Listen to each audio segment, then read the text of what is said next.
noite para você. Boa noite, está na hora das notícias do nosso estado. As ameaças de ataques terroristas que o Brasil vem recebendo nas últimas semanas preocupam moradores das cidades sede das Olimpíadas. Só o Mineirão será palco de 10 jogos de futebol e a Polícia Militar vem intensificando os treinamentos do Batalhão Olímpico, que vai proteger a cidade a partir da semana que vem.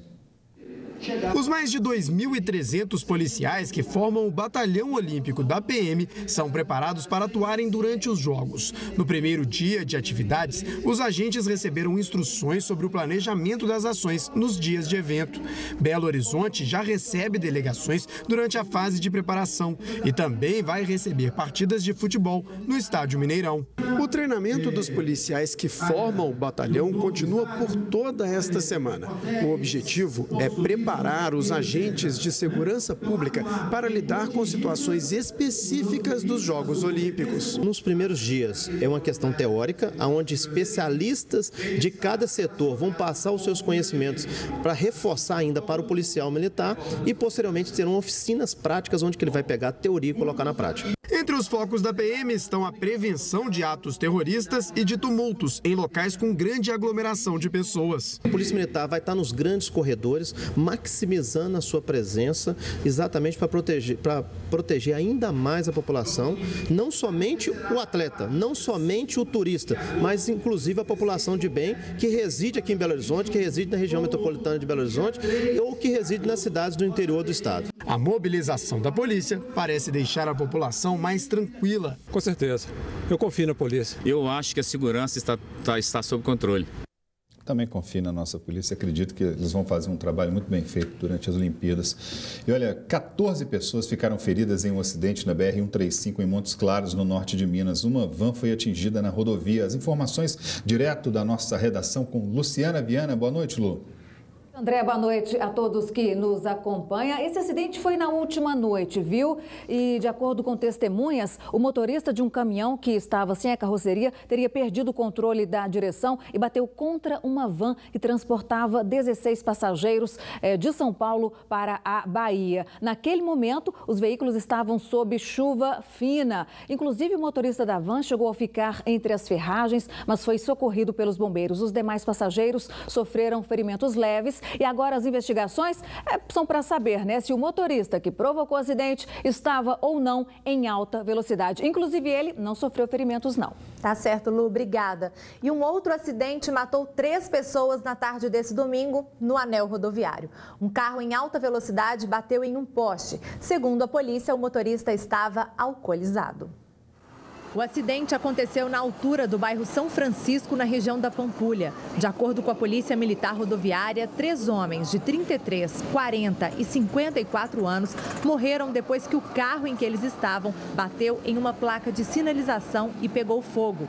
Testemunhas contaram à polícia que o motorista estaria fazendo pega na rodovia, mas a corporação não confirma essa versão. As causas do acidente serão apuradas pela perícia da Polícia Civil. Se os negócios estão ruins, às vezes uma foto compartilhada no Instagram, uma postagem de divulgação no Facebook, aquela mensagem no WhatsApp e até um comentário no Twitter podem ajudar você a sair do vermelho. Pois é, se você não entendeu nada, fique tranquilo. Agora você vai descobrir como empresários estão lucrando alto com as redes sociais. Dá uma olhada. Há 3 anos, Ludmila uniu o útil ao agradável. Abriu uma loja virtual de roupas de academia. Eu comecei a procurar uma coisa que eu gostasse de vender, que foi roupas de ginástica. Era uma coisa que eu gostava muito, porque eu já estava inserida no meio fitness. Então, eu comecei a comprar as roupas de ginástica para poder vender, divulgar na minha rede social. E pareceu muita gente interessada nas minhas roupas e isso começou a crescer bastante. A loja tem site e páginas nas redes sociais, mas boa parte das vendas acontece mesmo pelo WhatsApp. O WhatsApp foi uma forma de aproximar o meu cliente e deixar a compra menos informal. Então, quando eles conversam comigo, eles perguntam sobre a peça, sobre o material. como é feito a forma de pagamento. Compartilhamento de fotos, troca de mensagens, postagens e divulgação de notícias. Além do uso pessoal, as redes sociais têm se tornado cada vez mais uma ferramenta de negócio. Uma pesquisa realizada pelo SPC e pela Confederação Nacional de Dirigentes Lojistas mostrou que para 51% dos jovens empreendedores, o WhatsApp é o principal canal de comunicação com os clientes. Em seguida, aparecem os perfis nas redes sociais com 41% e os anúncios pagos no Facebook com 26%. Com certeza tem uma idade que diria entre 15, 30, 35, onde 100% conhece e usa a mídia social. Quando não for venda, a mídia social ajuda até na publicidade das próprias lojas, fazendo conhecer as lojas para os seguidores. Esta loja, por exemplo, tem 3 números para atender a clientela. Esse vestido foi postado agora há pouco nas redes sociais. E enquanto a nossa equipe fazia a reportagem, a Isabela já vendeu pelo WhatsApp. Com mais de 65 mil seguidores na internet, há 3 anos no mercado, a loja manda peças para clientes até no exterior. É um retorno muito bom, porque muitas das vezes a cliente não tem condição de vir à loja, né? Aí é o meio da gente mandar a nossa mercadoria até ela. E os resultados de fazer o uso de tecnologias são os melhores possíveis. Aumento nas vendas, fácil contato, interação com os clientes e a divulgação de novidades. Não tem erro. Hoje em dia é muito fácil, cômodo, a pessoa poder olhar através da internet, com um clique, comprar.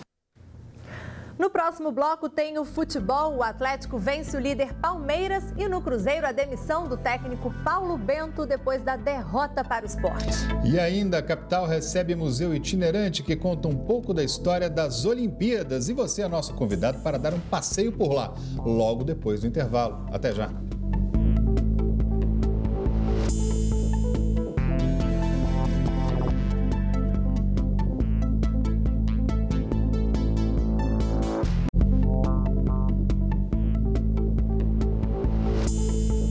O domingo foi marcado por uma operação especial nas estradas. Luciana Viana tem os detalhes para a gente. Lu, como é que foi essa operação, hein? Pois é, André, há uma semana do fim das férias escolares, 1.290 veículos foram parados na tarde deste domingo em mais de 60 postos da Polícia Rodoviária Federal em todo o estado de Minas Gerais. O objetivo? Coibir a mistura, direção e bebida. Desses mais de 1.200 motoristas, 74 foram flagrados em infrações, crimes de trânsito e havia até motoristas sem habilitação. Bom, agora essa campanha vai continuar, né? E essa campanha foi coordenada pela Secretaria de Estado de Defesa Social. Campanha importante, né, Lu? Obrigada Muito pelas importante. informações. Agora o futebol, o Cruzeiro dominou o jogo, criou chances, mas voltou a ser derrotado no Mineirão, desta vez para o Sport. Com apenas uma vitória como mandante, o time celeste é o penúltimo colocado do Brasileirão. Cruzeiro e Sport entraram em campo na zona de rebaixamento do Brasileirão. Os donos da casa buscaram mais o gol. O William e a Arrascaeta, 2 vezes, perderam boas oportunidades. Quando o William acertou o alvo, Magrão fez grande defesa. E como quem não faz? Toma, no primeiro chute a gol, Rogério abriu o placar para o Sport. No segundo tempo, mais um castigo. Everton Felipe passou por todo mundo e rolou para Rogério finalizar com estilo, 2-0. O Cruzeiro foi pro tudo ou nada, mas continuava pecando nas finalizações. Enquanto isso, o time pernambucano chegava com perigo nos contra-ataques. De tanto insistir, o Cruzeiro descontou com o William no fim da partida. Para a qualidade que demonstramos, para o volume de jogo que demonstramos, para o controle do jogo que temos, muito pouca eficácia. Não é normal ter 29 finalizações, ter uma quantidade de oportunidades para fazer gol tão claras e não termos sido eficientes nesse momento do jogo. O primeiro turno da competição já está na reta final e o Cruzeiro venceu apenas uma partida como mandante neste Brasileirão. Isso ajuda a explicar porque a equipe ocupa a vice-lanterna do campeonato. A situação na tabela não é boa, que incomoda, que creio que não é justa para aquilo que produzimos até aqui. A nossa convicção é que, com a continuidade do trabalho, com a recuperação de alguns jogadores também, com mais tempo de trabalho com os jogadores que chegaram há pouco tempo, que o Cruzeiro sairá desta situação difícil onde se encontra. Bom, e essa foi a última entrevista de Paulo Bento como treinador do Cruzeiro, porque depois dos resultados ruins no Campeonato Brasileiro, o time anunciou oficialmente a saída do português. 2 meses e 7 dias. Este foi o tempo de duração do português Paulo Bento no comando do Cruzeiro. Ele assumiu a equipe na segunda rodada do Campeonato Brasileiro. Meta e resultado não bateram. O time não vence uma partida no Brasileirão há exatamente um mês. A última vez que isso aconteceu foi contra o Palmeiras, hoje líder da competição. Para piorar, foi derrotado pelo Sport Recife em casa neste último domingo. Perdeu para um concorrente direto na disputa para sair da zona de rebaixamento. E no Mineirão a equipe não anda colocando medo em ninguém. É o pior mandante do campeonato, com apenas uma vitória. Por mais que ele mesmo dissesse que não, foi pressão demais. Os números justificam a decisão tomada pela diretoria. Paulo Bento deixou o Cruzeiro com apenas 33% de aproveitamento no Campeonato Brasileiro. Se levarmos em conta a Copa do Brasil, este desempenho melhora um pouquinho, vai para 41%. Houve alguma conversa da diretoria com você em cobrando mais resultados positivos do time? Não, mas isso não me parece que seja preciso haver essa conversa. Parece que todos nós queremos mais resultados positivos. Há duas coisas que eu posso constatar. Uma é que os resultados não são bons e a outra é que a qualidade de jogo da equipa é muito melhor do que aquilo que os resultados apresentam. Que isso não tem sido suficiente para alcançar os resultados que nós desejamos. Também é outro facto. Ao todo foram 17 jogos comandando a Raposa, 6 vitórias, 3 empates e 8 derrotas. Os caras chutam 30 bolas a gol, perdem 5, 6 gols na cara do goleiro. E aí o culpado é o treinador? Pô, não dá para entender isso. Então, que dirigente é esse? É a base de pressão do resultado? Se eu tivesse nessa condição, eu como diretor, eu é que ia ser mandado embora, porque eu não mandava um cara desse embora. Depois dessa última partida que eu vi o Cruzeiro jogar, o que o Cruzeiro criou, não vou mandar embora, vamos esperar, uma hora os gols vão acontecer e nós vamos embalar. O Cruzeiro busca agora um novo técnico e admite que o nome de Mano Menezes está entre os favoritos. O treinador foi um dos responsáveis por tirar o time da zona de rebaixamento do Brasileirão em 2015. E o Atlético venceu o Palmeiras ontem pelo Campeonato Brasileiro. Leandro Donizete marcou o único gol da partida. Confira agora os melhores momentos. Quem começou levando perigo foi o Palmeiras, mas Cleiton Xavier não alcançou. Roger Guedes tentou de longe. Lucas Cândido também. Robinho pedalou e Wagner defendeu. Eric ficou cara a cara com Vitor, que levou a melhor. E ele tentou de novo. Outra bela defesa. O único gol da partida foi esse aí. Leandro Donizete balançou as redes. Vitória do Atlético para cima do líder. O Atlético é um concorrente direto desde que começou o campeonato. Aconteceram muitas lesões, numa coincidência, numa frequência muito grande. Nós perdemos em um momento 10 jogadores e agora estamos recuperando esses atletas e eu acho que o Atlético vai brigar em cima sim, tenho certeza disso. Temos que ir crescendo rodada a rodada para poder começar a pensar em título, né? Temos aí amostras de que a equipe está forte, está competitiva, com condições de brigar de igual para igual com qualquer adversário e consequentemente, também chegar na parte de cima da tabela. Hora de voltar no tempo para relembrar um pouco da história dos Jogos Olímpicos. E você vai dar um passeio por um museu itinerante que está aqui na capital. Um passeio pela história dos Jogos Olímpicos na era moderna em um museu itinerante. A gente tem aqui um acervo de mais de 100 peças, né? Dentre peças pertencentes ao Comitê Olímpico Internacional, ao Comitê Olímpico Brasileiro. Olá, seja bem-vinda. Espero que você possa gostar do passeio dentro do nosso museu, que conta um pouquinho da história das Olimpíadas e das Paraolimpíadas. Obrigada. Vamos lá conferir. Logo na entrada, um pouco da história dos Jogos, medalhas, tochas de edições passadas e registros marcantes. E olha que interessante, logo aqui na entrada, a gente já vê a carta do Barão de Coubertin, de 1913, onde ele desenhou aqui, pela primeira vez, o símbolo dos Jogos Olímpicos, que existe até hoje. Aqui, ó, eles simbolizam os 5 continentes que participam do evento. Neste totem, é possível saber onde cada modalidade será realizada no Rio de Janeiro. O que eles vão fazer lá na piscina, Debbie? Nadar. Um pouco da história do Brasil nos Jogos, novidades sobre as Olimpíadas no Rio e curiosidades. Gente, vocês já repararam que na hora de pagar uma conta tem moeda com o símbolo olímpico e com as modalidades esportivas? Olha que bacana, a de R$1 tem várias modalidades, essa minha aqui é o futebol, mas aqui tem várias outras, ó. Tem o vôlei, tem o atletismo, mas circulando só essas. Quem quiser um valor mais alto, como as moedas de R$10 e R$5, tem que ir até o Banco Central para fazer a retirada. A criançada se divertiu mesmo foi com os mascotes. O Enlock, eu gostei foi dele. Do de Londres? É. Qual que você mais gostou? Também. E se o mascote de Londres fez sucesso, imagine Tom e Vinícius, os representantes de 2016. Quem que são esses dois aqui? Tom e Vinícius. E quem que são eles? Mascote das Olimpíadas. Brasil!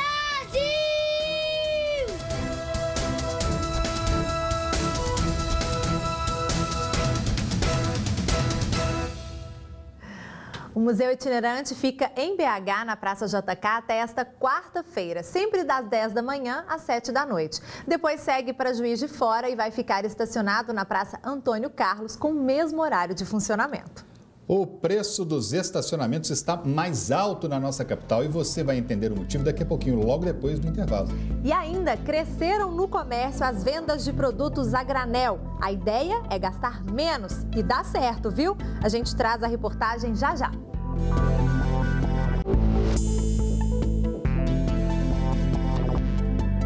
Uma antiga forma de vender produtos tem ganhado força. É a necessidade dos consumidores de economizar diante da instabilidade financeira. Pois é, e os produtos a granel estão ganhando destaque nas gôndolas dos supermercados. E o motivo é simples. O consumidor quer comprar somente o necessário.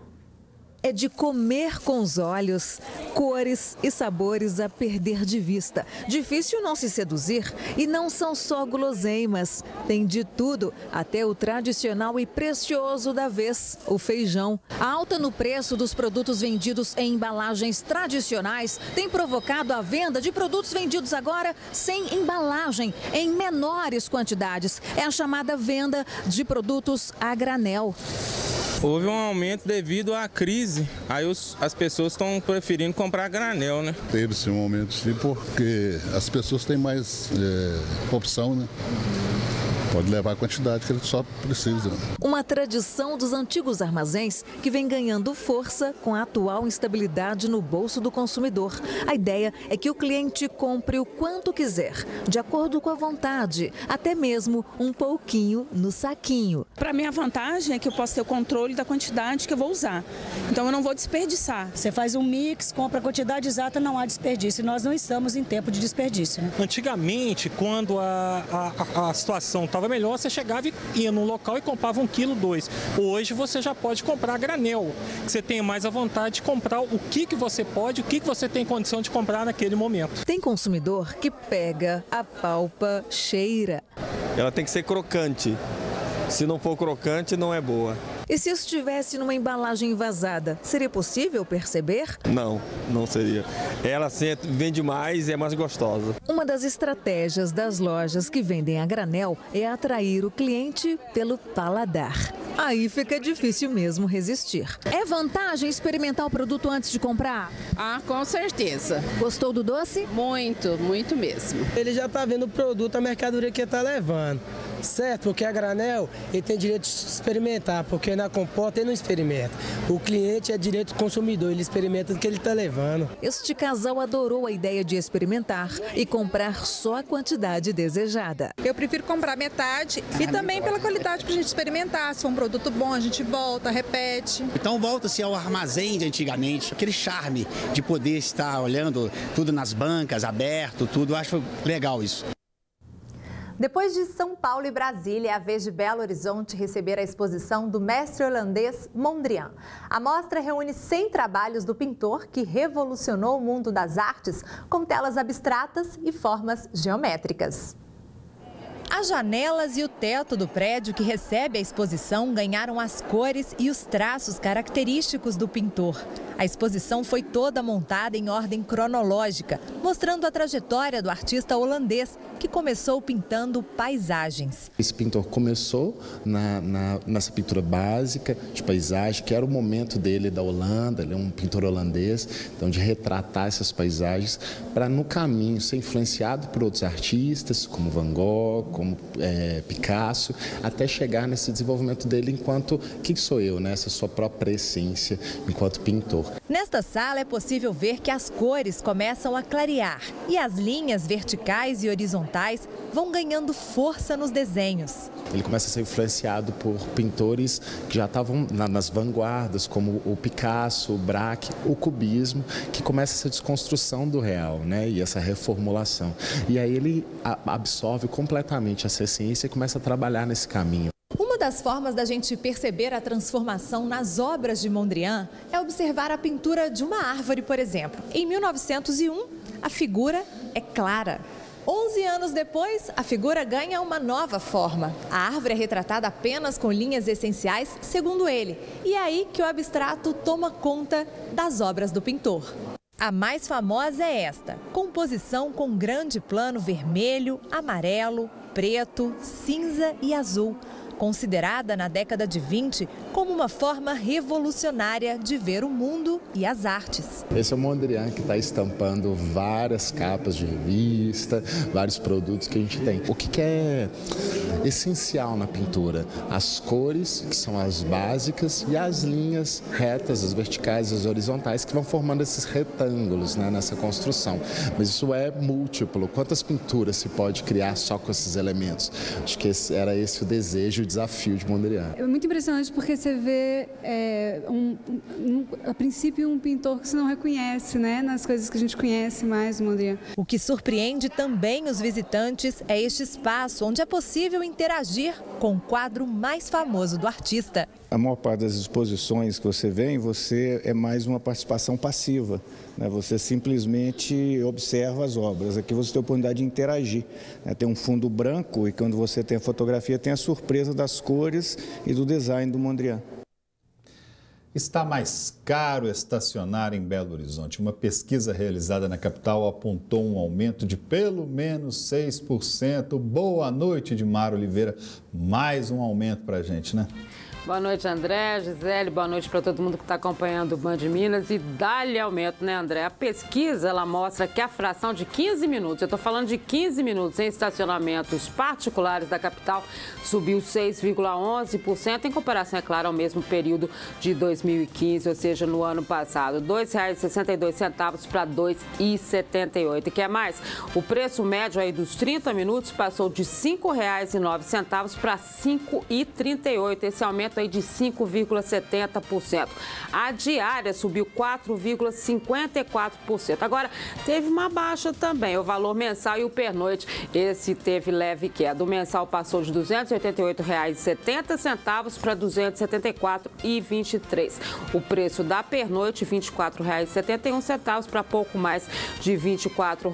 Foram pesquisados aí esses valores em 72 estacionamentos da capital, isso valendo para shopping, shoppings, hospitais, aeroportos, rodoviárias, aumento em tudo. E essa pesquisa, André, completa, e o pessoal que quiser ver para saber como é que faz aí quando você for estacionar, já para preparar o bolso, mercadomineiro.com.br. Essas e outras notícias você acompanha aqui na Band News FM 89.5.